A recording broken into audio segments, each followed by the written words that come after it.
आज के इस वीडियो में हम एक प्रॉब्लम को सॉल्व करेंगे जिसमें हम ये जानेंगे कि अगर जो ज्वाइंट प्रोडक्ट है वो स्प्लिट ऑफ पॉइंट पर सेल ना हो सके तो उसके लिए अकाउंटिंग ट्रीटमेंट किस तरह से किया जाएगा। इसके लिए सबसे पहले हम ये जानेंगे कि ज्वाइंट प्रोडक्ट होती क्या है। जब भी एक कंपनी सिंगल प्रोसेस रन करती है, एक ही अमल चलाती है और उस अमल में एक से ज्यादा प्रोडक्ट्स प्रोड्यूस होती हैं, तो उन प्रोडक्ट्स में से जो एक प्रोडक्ट मेन होती है, जो बनाना कंपनी का ऑब्जेक्टिव होता है, उस प्रोडक्ट को कहा जाता है ज्वाइंट प्रोडक्ट। इसी तरह से अगर स्प्लिट ऑफ पॉइंट की बात की जाए तो जिस पॉइंट पर कंपनी के प्रोडक्ट्स अलहदा होती हैं, मतलब मेन प्रोडक्ट अलग हो जाती है और बाय प्रोडक्ट अलग हो जाती है, उस पॉइंट को कहा जाता है स्प्लिट ऑफ पॉइंट। अब कंपनी की जब एक से ज्यादा प्रोडक्ट प्रोड्यूस होंगी तो मेन प्रोडक्ट के अलावा जो प्रोडक्ट प्रोड्यूस होगी जिसको बनाना कंपनी का मकसद नहीं है, उस प्रोडक्ट को कहा जाता है बाय प्रोडक्ट। और ज्वाइंट और बाय प्रोडक्ट को हम लास्ट वीडियोस में डिटेल में डिस्कस कर चुके हैं। अब इसी तरह से अगर एक एग्जाम्पल की बात की जाए तो लेट्स सपोज मार्ट कंपनी है जो एक प्रोसेस रन करती है और कंपनी का मकसद है कि वो पेट्रोल और डीजल जो है वो बनाए। अब यहाँ पे पेट्रोल और डीजल को बनाते हुए कंपनी का जो है वो केरोसिन वो भी इंट्रोड्यूस हो जाता है, मतलब कि मिट्टी का तेल भी, इन दोनों को जनरेट करने के लिए मिट्टी का तेल भी निकल आता है। तो अब अगर मिट्टी का तेल भी निकल आया है, कंपनी का इसका ऑब्जेक्टिव नहीं है कि कंपनी इसको बनाए, तो ये कंपनी के पास हो जाएगी बाय प्रोडक्ट और ये दोनों पेट्रोल और डीजल जो है वो हो जाएंगी ज्वाइंट प्रोडक्ट्स। अब ये कहा जाता है कि जिस पॉइंट पर ये तीनों प्रोडक्ट सेपरेट हुई हैं उस पॉइंट को कहा जाता है स्प्लिट ऑफ पॉइंट। तो अगर पेट्रोल और डीजल स्प्लिट ऑफ पॉइंट पर सेल नहीं हो सकते तो फिर किस तरह से अकाउंटिंग ट्रीटमेंट करेंगे, उसके लिए हमारे पास एक प्रॉब्लम है। तो प्रॉब्लम दी गई है अल्फा इंटरनेशनल्स की, साथ ही साथ नीचे रिक्वायरमेंट दी गई है कि allocate joint cost to all the products assuming that product not saleable at split off point. इसमें कहा जाता है कि ज्वाइंट कॉस्ट एलोकेट करें इन तमाम प्रोडक्ट्स को जो कि सेल नहीं हो सकते स्प्लिट ऑफ पॉइंट पर। उसके बाद नेक्स्ट रिक्वायरमेंट है कि calculate the gross profit for all the products. इन तमाम प्रोडक्ट्स के लिए हमने ग्रॉस प्रॉफिट को कैलकुलेट करना है। मजीद calculate the gross profit percentage, इसी ग्रॉस प्रॉफिट की परसेंटेज भी हमने कैलकुलेट करनी है। डेटा यहाँ पर दिया हुआ है। Alpha International have 4 products A B C and D. Alpha International की 4 प्रोडक्ट्स हैं, A B C and D are produced at the total joint production cost of 1,20,000 rupees. Company की जो टोटल ज्वाइंट प्रोडक्शन कॉस्ट है, जिस process में ये चारों products बनती हैं, उसकी जो टोटल ज्वाइंट प्रोडक्शन कॉस्ट है वो है 1,20,000 रुपए। क्वांटिटीज प्रोड्यूस आर, अब जो क्वांटिटीज प्रोड्यूस की गई हैं इस सिंगल प्रोसेस से वो है ए की यूनिट प्रोड्यूस 20,000 यूनिट्स, बी की 15,000 यूनिट्स, सी की 10,000 और डी की 15,000। साथ ही साथ ultimate market value per unit हमें गिवन है, मतलब इस प्राइस पर ये चारों प्रोडक्ट सेल हो सकती हैं और वो मार्केट प्राइस है 0.5, 5 रुपीज, 4.5 और 8 रुपीज।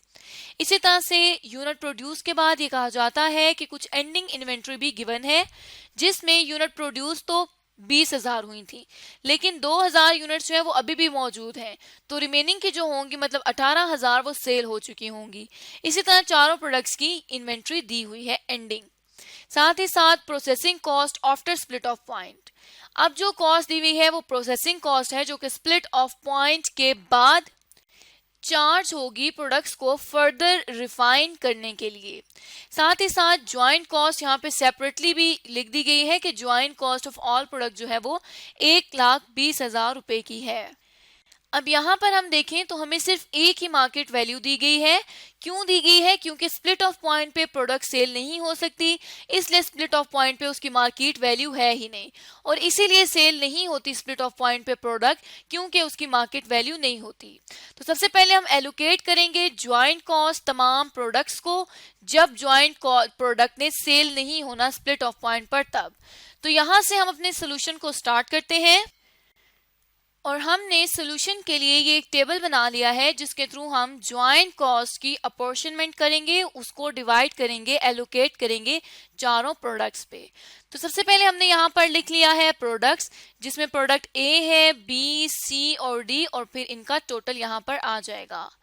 साथ ही साथ हमने लिख लिया ultimate market value per unit, फिर यूनिट जितनी प्रोड्यूस हुई है वो, उसके बाद फिर टोटल अल्टीमेट मार्केट वैल्यू यहाँ पर आ जाएगी, फिर processing cost after split off point, then hypothetical value, apportionment of joint cost करेंगे और टोटल प्रोडक्शन कॉस्ट उसके थ्रू हम कैलकुलेट कर देंगे। तो यहाँ वन बाय वन ये जिस तरह से ये टेबल बना हुआ है यही इसके स्टेप्स हैं। सबसे पहले हमने ultimate market value per unit की लिखनी है, जो कि अगर हम क्वेश्चन पे आए तो यहाँ पर अवेलेबल है 0.5, 5, 4.5 और 8 रुपीज की। हमने यहाँ पर चारों प्रोडक्ट्स के आगे उनकी जो वैल्यूज हैं उनको मेंशन कर देना है, तो यहाँ पे हमने उसकी वैल्यूज लिख दी। उसके बाद यूनिट प्रोड्यूस में आए तो क्वेश्चन में हम देख सकते हैं कि यहाँ हमें यूनिट प्रोड्यूस गिवन है, तो हम यहाँ पर यूनिट प्रोड्यूस को लिख देंगे, जो कि 20,000 ए की, 15,000 बी की, 10,000 सी की और 15,000 डी की हैं। साथ ही साथ अब अल्टीमेट मार्केट वैल्यू निकालनी है। उसके लिए हम क्या करेंगे, यहाँ पे हम देख सकते हैं कि पर यूनिट था, लेकिन यहाँ पे हम टोटल को कैलकुलेट करेंगे। वो किस तरह से कि 0.5 को मल्टीप्लाई कर देंगे 20,000 से, तो ये हमारे पास 10,000 रुपीज की अल्टीमेट मार्केट वैल्यू आ जाएगी। इसी तरह से प्रोडक्ट बी, सी और डी के लिए भी हम कैलकुलेट कर लेंगे। तो यहाँ पर चारों प्रोडक्ट्स की अल्टीमेट मार्केट वैल्यू आ चुकी है। अब अगर हम देखें तो यहाँ एक टोटल का कॉलम हमें नजर आ रहा है। टोटल के आगे हम यहाँ पर अल्टीमेट वैल्यू लिख देंगे जो कि टोटल में होगी। उसके लिए हम 10,000 प्लस 75,000 प्लस 45,000 प्लस 120,000 जो कि डी प्रोडक्ट के हैं, इसको हम ऐड कर देंगे तो ये 2,50,000 मतलब 2.5 lakh rupees ultimate market value आ जाएगी चारों प्रोडक्ट्स की। उसके बाद हमने processing cost after split off point calculate करनी है। अगर कैलकुलेटेड है तो ठीक है, यहाँ पे हमें कैलकुलेटेड दी गई है। अगर ना दी गई होती तो हो सकता है कि प्रोसेसिंग कॉस्ट में कुछ पैकिंग की या कुछ शिपिंग की कॉस्ट सेपरेट होती तो हम उसको ऐड करते, लेकिन यहाँ पे हमें प्रोसेसिंग कॉस्ट दी हुई है 2,000, 10,000, 10,000 और 28,000 रुपीज की। इसको हम एज इट इज यहाँ पर मेंशन कर देंगे। तो यहाँ पर प्रोसेसिंग कॉस्ट लिखने के बाद हमने हाइपोथेटिकल वैल्यू कैलकुलेट करनी है। हाइपोथेटिकल वैल्यू बेसिकली डिफरेंस होता है between ultimate market value and processing cost after split off point. ये वो वैल्यू होती है जो कि कंपनी डिराइव करती है फर्दर प्रोसेस करने के बाद किसी भी प्रोडक्ट को। तो यहाँ पे हम 10,000 में से माइनस कर देंगे 2,000 रुपीज को, तो ये हाइपोथेटिकल वैल्यू आ जाएगी प्रोडक्ट ए की 8,000 रुपीज। इसी तरह से हम बाकी प्रोडक्ट्स के लिए भी कैलकुलेट कर लेंगे।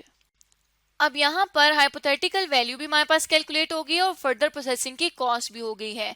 हम इन तमाम कॉस्ट का टोटल कर लेंगे, मतलब हम processing cost after split off point का भी टोटल कर लेंगे जो कि 50,000 रुपीज आ जाएगा, और हाइपोथेटिकल का भी अगर हम टोटल करें तो वो भी हमारे पास 200,000 रुपीज आ जाएगा। और अगर यहाँ से भी देखें तो 2,50,000 में से जब हमने 50,000 को लेस किया तो 200,000 या 2 लाख रुपीज की हाइपोथेटिकल वैल्यू टोटल में आ गई। अब हमने इस वैल्यू के बेसिस पर अपॉर्शनमेंट करनी है ज्वाइंट कॉस्ट की।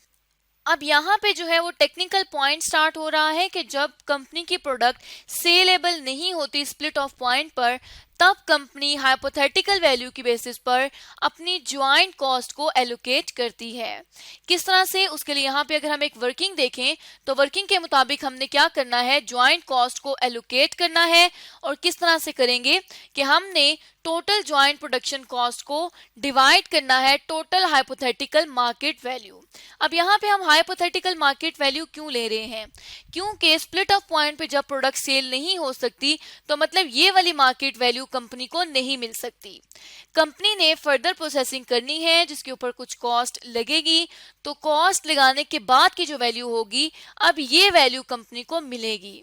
तो इस वैल्यू की बेसिस पर ज्वाइंट कॉस्ट को एलोकेट करना है, क्योंकि प्रोडक्ट स्प्लिट ऑफ पॉइंट पर सेल नहीं हो सकती। अब टोटल ज्वाइंट प्रोडक्शन कॉस्ट देखें तो वो 1,20,000 रुपीज हमें क्वेश्चन में मेंशन है, और हाइपोथेटिकल वैल्यू भी हमें यहाँ पर टोटल में 200,000 रुपीज की मेंशन है। तो हमने क्या करना है कि 120,000 को डिवाइड कर देना है 200,000 से, जो कि टोटल हाइपोथेटिकल वैल्यू है। इससे हमें पता क्या चल जाएगा, इससे हमें पता ही चल जाएगा कि ज्वाइंट कॉस्ट कितने परसेंट से एलोकेट करनी है। तो उसके लिए हम क्या कर देंगे, 1,20,000 को डिवाइड कर देंगे 200,000 से, तो ये आ जाएगा 0.6, मतलब 60% जो है वो रेट आ जाएगा ज्वाइंट प्रोडक्शन कॉस्ट का। और अब इस 60% को अप्लाई किस तरह करना है, ये हम हाइपोथेटिकल मार्केट वैल्यू पे चार्ज करेंगे कि ये जो हाइपोथेटिकल मार्केट वैल्यू है इसका 60% तमाम प्रोडक्ट्स का अपॉर्शनमेंट ऑफ ज्वाइंट कॉस्ट आ जाएगी। मतलब इस हाइपोथेटिकल वैल्यू में 60% जो हिस्सा है वो अपॉर्शनमेंट ऑफ ज्वाइंट कॉस्ट का है।